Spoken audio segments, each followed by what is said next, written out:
On va s'intéresser maintenant au tableau sous Word. Je vais créer un nouveau document Word.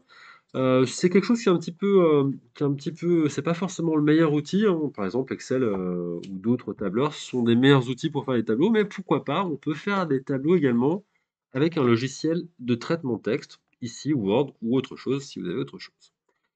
Pour faire ça, quand je veux insérer quelque chose dans Word, je vais dans Insertion. On a les tableaux ici. On nous propose plusieurs choses, donc on peut soit créer donc un tableau comme ça avec le petit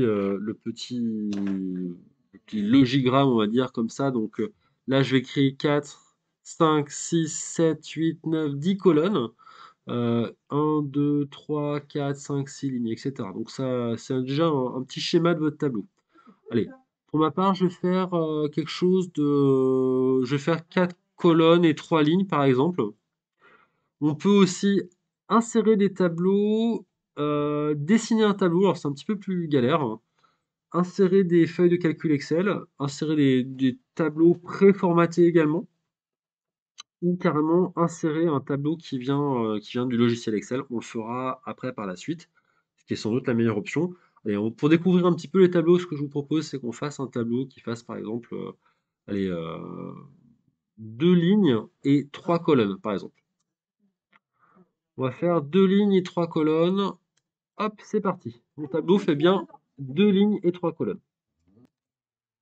Quand je suis dans mon tableau, à l'intérieur du tableau, on a cette espèce de petit symbole là avec 4 flèches. Ça me permet de déplacer mon tableau plus ou moins bien dans ma page.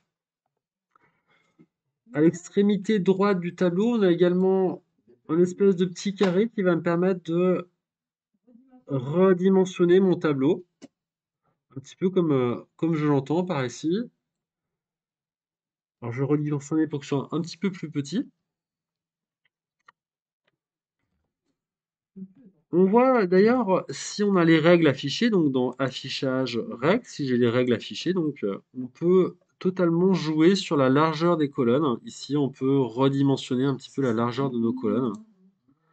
Ici, un petit peu comme on entend, ou la hauteur des lignes également, on peut modifier un petit peu ces éléments-là.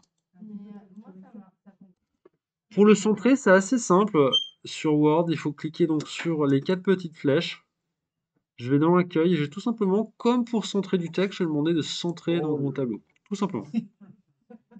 Si je veux être très précis au niveau de la largeur de chacune de mes cellules, on peut aller donc dans mise en page, ici. Et là, on va avoir les informations donc, sur la hauteur et la largeur de chaque cellule. Donc, plutôt que de travailler dans la règle, on va se mettre ici, on peut lui dire, bah voilà, cette cellule, je veux qu'elle fasse 1,2, 1,1, ou je peux même écrire lorsque je veux 1,5 cm, par exemple, je dis n'importe quoi. On peut modifier ici, donc, vraiment pour avoir quelque chose de précis. On va lui demander d'ailleurs même, tiens, 4 cm en largeur. Si je sélectionne tout mon tableau dans mise en page, je peux effectivement lui demander d'avoir chaque cellule avoir 1 de hauteur et je sais pas 2,5 en largeur. Et là, toutes les cellules auront la même dimension parce que j'ai sélectionné tout mon tableau. On a également des possibilités d'ajustement automatique. Ajustement automatique du contenu, ça va ajuster la largeur de votre colonne par rapport au contenu qu'il y a à l'intérieur. Donc on va faire un petit essai. Je vais prendre tout mon tableau. Ajustement automatique du contenu. Hop, tu vois, on voit bien, hein, cette deuxième colonne est beaucoup plus large que les autres car le contenu est plus large. Un petit peu comme sur Excel d'ailleurs. On peut lui demander un ajustement automatique de la fenêtre, donc ça va ajuster automatiquement à la largeur de la page. Ou on peut demander une largeur de colonne fixe. Voilà, on aura la même largeur de colonne pour chacune de nos colonnes. Toujours dans les mêmes options ici de mise en page, le menu contextuel tout en haut à droite du tableau, on a effectivement là les options d'orientation. On peut centrer son texte en hauteur, horizontalement, verticalement. On peut voir même l'orienter comme ça un petit peu à la verticale. La marge dans les cellules. Donc quand je suis à l'intérieur d'une cellule, j'observe qu'il y a donc un retrait gauche et un retrait droite. On peut faire des alinéas, pourquoi pas, donc retrait première ligne ou retrait droite dans une seule cellule. C'est possible. Dans chaque cellule, on peut faire un retrait. Donc, je sais pas, je vais reprendre l'exemple par ici. Là, je vais faire un petit lorem, tiens. C'est égal à lorem, 2,3. Hop. Là, je peux lui dire dans cette cellule, bah, la marge droite, elle va être limitée à ça, tu vois. Donc, il va pouvoir écrire la marge droite de la cellule, elle va être limitée à mon retrait droite que j'ai défini ici, etc., etc.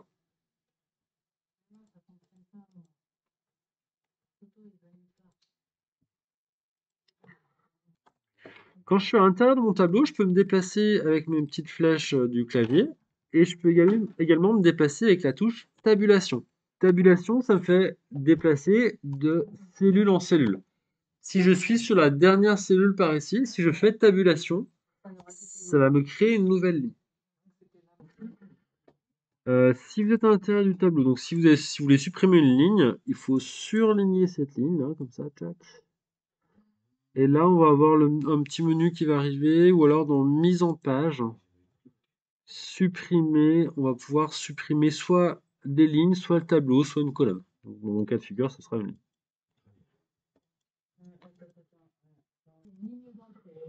Quand vous êtes sur la dernière ligne, en faisant tabulation, vous rajoutez une ligne, mais c'est vrai que sur Word, spécifiquement, vous avez plein de raccourcis pour arriver au même résultat. Et là, si je me balade entre les deux lignes, on voit qu'il y a un petit signe plus. Si je clique dessus, ça va me rajouter une ligne. Voilà, on a aussi dans création du tableau, on a aussi inséré au-dessus, en dessous, on peut insérer des lignes comme par ça, par là. Il y a plein de manières différentes d'arriver au même résultat.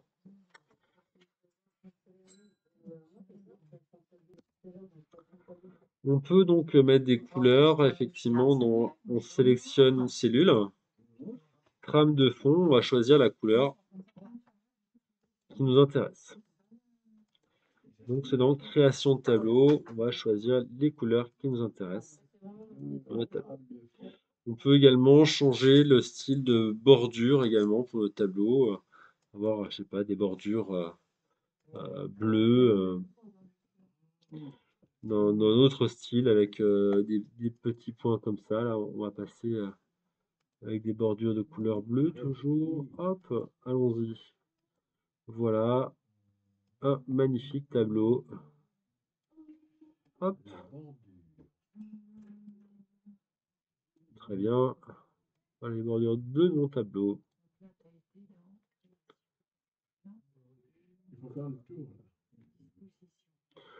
Voilà, on peut passer par ce petit outil hein, également si on veut aller un petit peu plus vite.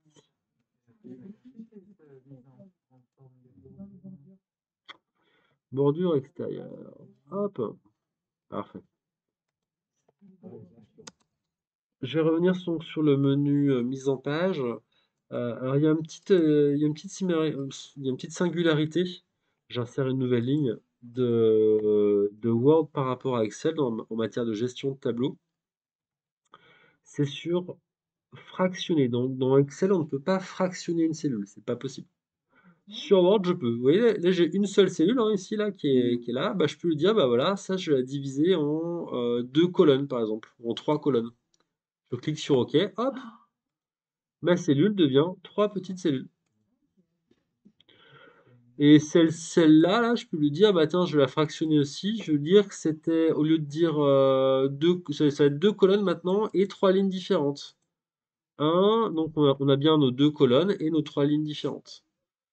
Alors évidemment, donc là, c'est pour un aspect purement graphique. Ça va pas forcément vous faciliter la gestion de fractionner vos éléments comme ça. Ça complique un petit peu la vision à titre personnel, je trouve. Mais bon, pourquoi pas, hein, ça existe en tout cas sur Word. Alors, fractionner des cellules, c'est vraiment propre à Word. Ça n'existe pas sur Excel. On peut aussi fusionner donc des cellules. Si je veux défractionner entre guillemets, donc si je sélectionne ces trois cellules, je peux simplement les fusionner. Voilà, il n'y a plus qu'une seule cellule. Si je prends ces deux cellules-là, si je les fusionne, il n'y a plus qu'une seule cellule. Si je prends ces deux cellules-là, si je les fusionne, il n'y a plus qu'une seule cellule à la place des deux.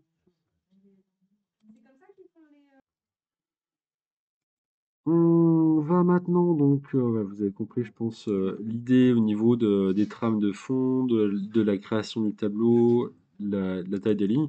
On pourrait aussi insérer des images dans le tableau. Si j'insère cette image-là, elle va s'adapter donc à la taille de ma cellule. C'est une image animée, c'est un GIF, hein.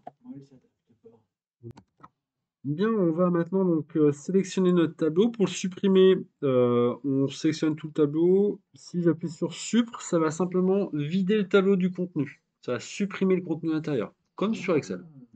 Si je veux vraiment le supprimer, il faut que j'aille donc soit dans le petit menu qui est apparu ici, soit dans Mise en page, supprimer le tableau.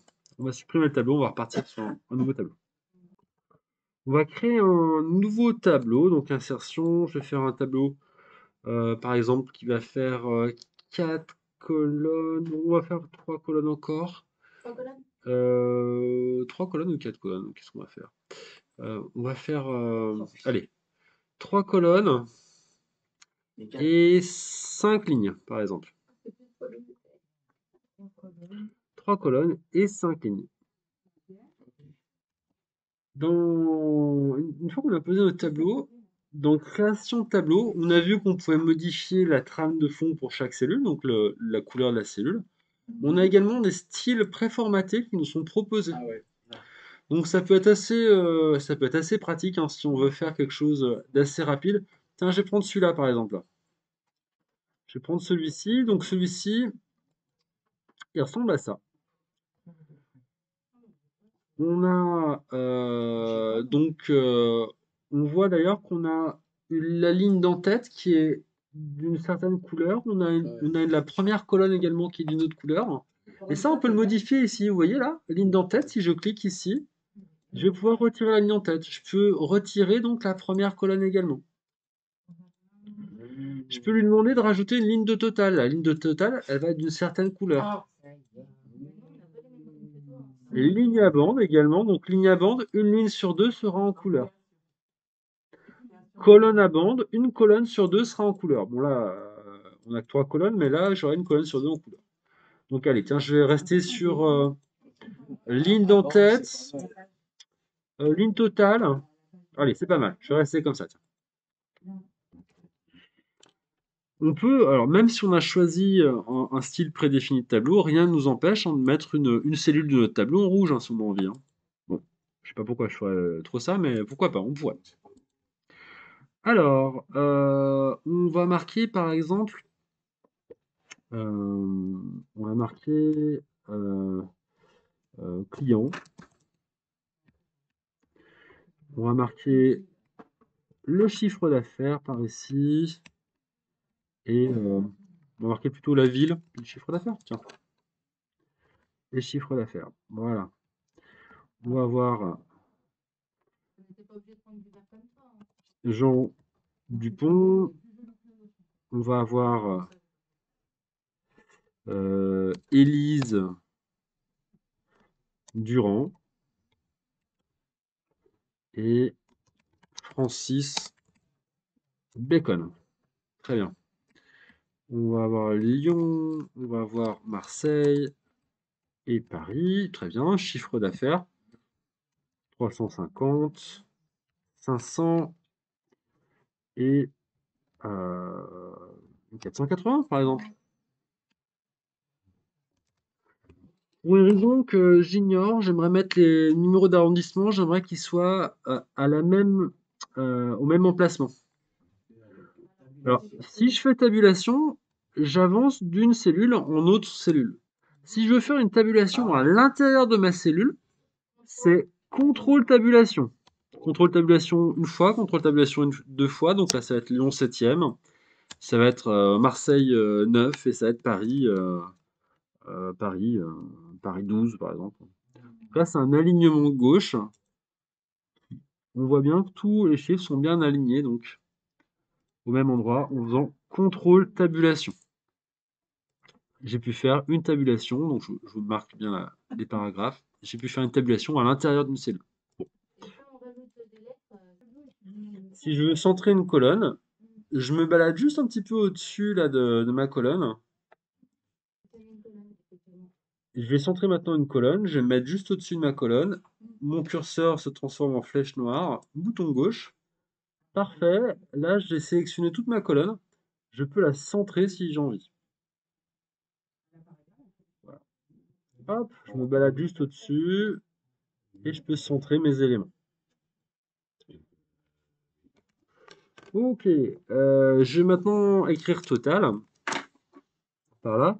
Donc, un petit peu comme sur Excel, on peut faire des calculs, alors beaucoup moins sophistiqués. Personnellement, faire des tableaux sur Word, c'est pas trop ma tasse de thé, mais pourquoi pas, on peut le faire, hein. Je vais écrire total et je vais par ici, si je vais dans mise en page, on a un petit truc là qui s'appelle données. Vous le voyez? Hop, je clique dessus et je vais pouvoir aller voir ce qui se passe là vers les formules. Il y a pas énormément de fonctions. On a la fonction, là il a automatiquement compris que je voulais faire une somme des éléments qui étaient au-dessus, above, donc au-dessus. On a sum left, on a sum right, on a quelques éléments, on a quelques fonctions. On va retrouver average, donc la moyenne. On va retrouver des si, on va retrouver quelques fonctions. Il n'y en a pas énormément. On va tester celle-là. Sum above, on va cliquer sur OK. Hop, et ça y est, il m'a fait ma petite somme. Ça reste assez sommaire, hein. Si je supprime un des chiffres ou si je modifie là, le chiffre d'affaires de Jean Dupont, si je le mets à 40, bah, il n'y a aucune réactualisation du chiffre d'affaires. Ça se réactualise pas. Ça reste assez sommaire, hein. Il faut pas non plus miser tous vos espoirs sur Excel. Les tableaux, vous les faites sur Excel, hein. Donc, on va revenir, si je veux refaire ma somme, et peut-être la mettre au format donc euro, on va aller dans données, on va aller dans formule. Et je vais lui dire donc de faire sum above toujours. Et le format, tu vois, on peut choisir des formats différents ici. Je vais lui demander un format euro comme ça. Alors si je veux pas de chiffre après la virgule, je vais retirer les chiffres après la virgule.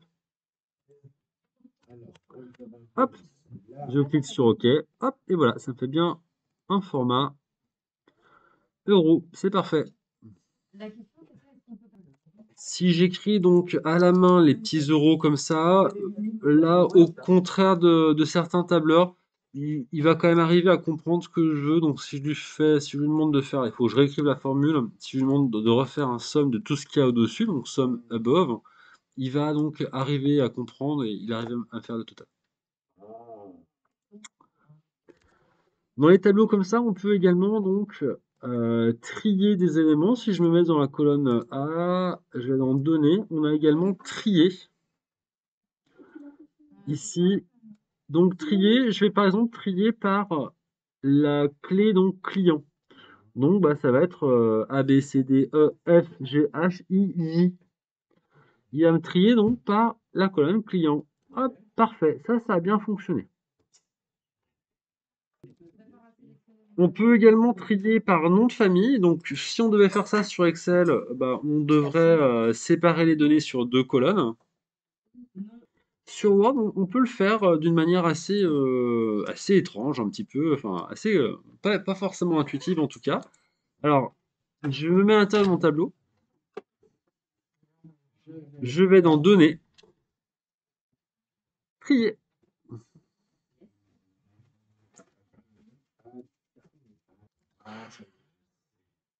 On peut trier donc sur le prénom, ça on l'a fait déjà tout à l'heure. On peut aussi trier sur le nom de famille. Alors c'est un petit peu technique. Il faut aller dans les options et il faut lui dire qu'il existe un séparateur de champs. Séparateur de champs, c'est-à-dire que mes champs ici en fait, bah, ils sont séparés. J'ai fait une bêtise d'ailleurs, je vais annuler, j'ai cliqué sur annuler, excusez-moi. On va revenir dans le tableau, il faut que j'écrive prénom et nom de famille. Autant pour moi, excusez-moi. Donc je marque prénom et nom de famille. Je retourne dans données, trier, options, donc on va dans les options. Et il faut que je dise que mes champs sont séparés donc il y a un séparateur de champs qui existe entre ici et ici. Le séparateur de champs qui existe, bah, c'est tout simplement un espace. Je vais sur autre, et là, je vais faire un petit espace comme ça. Autre, le petit espace. Et je clique sur OK.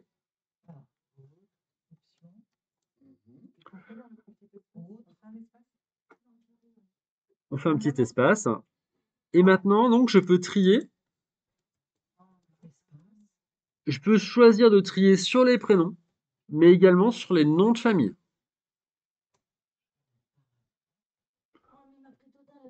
Je peux trier donc sur les noms de famille. Je clique sur OK. Alors effectivement, la totale, il y a une petite erreur dans le tableau. Le total est rattaché et effectivement, il est repassé comme il n'y avait pas de nom de famille attaché à total. Voilà. Mais sinon, le reste, le B de Bacon, le D de Dupont, donc le P avant le R, donc ça a bien fonctionné, bon, excepté pour le total, effectivement, il a trié un peu n'importe où. Voilà pour ces outils sur les tableaux. Donc il y a aussi des petites choses à savoir. Alors si on sélectionne une ligne, qu'on appuie sur la touche Supr, ça va simplement effacer le contenu, mais pas supprimer la ligne. Voilà. On regardera donc dans un deuxième chapitre, on regardera donc comment on insère plutôt un tableau de Excel sur Word, ce qui est beaucoup plus simple et beaucoup plus performant si vous voulez gérer des données. Donc vous pouvez garder des liaisons entre les deux, c'est-à-dire si vous modifiez le fichier Excel, le fichier sera également modifié sur le fichier. Et voilà en tout cas pour cette première présentation des fonctionnalités des tableaux sur Word.